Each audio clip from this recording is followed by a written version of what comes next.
কিছুদিন আগে মায়ের বাড়ি গেছিলাম। মা আমাকে এই আয়নাটা ধরিয়ে দিয়ে বলল, এটা গিয়ে ফেলে দিয়ে আয়, এটা দিয়ে আর কোনো কাজই হবে না।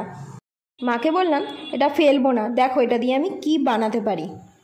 Hello all my crafty friends, welcome to my YouTube channel. সবাইকে গুড মর্নিং। সবাই কেমন আছো? আশা করছি সবাই ভালো আছো। তো বেশি দেরি না করে চলো ভিডিওর টপিকে আসা যাক। কারোর উপরে রাগ হলে যেভাবে তাকে মারতে ইচ্ছা করে না, ঠিক সেইভাবেই আয়নার টুকরোটাকে আমি খবরের কাগজে মুড়িয়ে তালার সাহায্যে একদম ছোট ছোট টুকরো করে নেব। টুকরো তো করে ফেললাম, তো বুঝতে তো পারছি না কী বানাবো। ওদিকে মাকে কথা দিয়েছি কিছু তো সুন্দর বানিয়ে দেখাবো।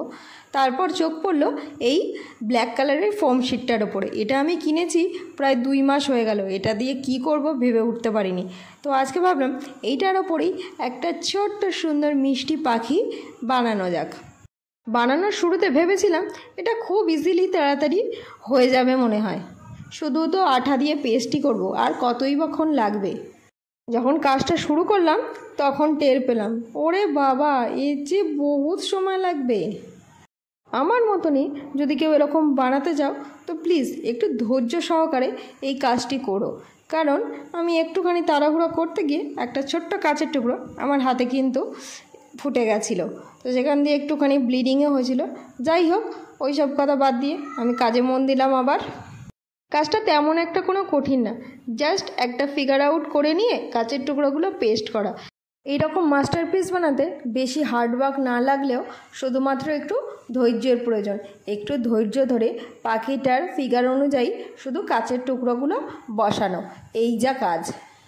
এই সামান্য কাজটা করতেই আমার প্রায় 2-2.5 ঘন্টা মতন সময় লেগে গেছে। ভেবেছিলাম আউটলাইনের রাউন্ড শেপটাও কাচের টুকরো দিয়েই করব, কিন্তু এটা এতটা লেন্দি হয়ে যাচ্ছে বলে আমার মনে হচ্ছিল, যার কারণে আমি বিডস দিয়েই এটা কমপ্লিট করেছি। তারপর আমি রাউন্ড শেপটাকে ফোম শিট থেকে কেটে নেব। যেহেতু ফোম শিট একদমই পাতলা হয়, সেই কারণে আমি এর পেছন সাইডে একটা কার্ডবোর্ডের টুকরো আটকে দেবো। আরেকটি কার্ডবোর্ডের টুকরো নিয়ে মাঝখানে হোল করে প্রথম কার্ডবোর্ডের টুকরোটির ওপরে আটকে দেবো। তারপরে অ্যাক্রিলিক কালারে ব্ল্যাক কালারটা নিয়ে আমি পুরো কার্ডবোর্ডটাকে কালার করে দেব।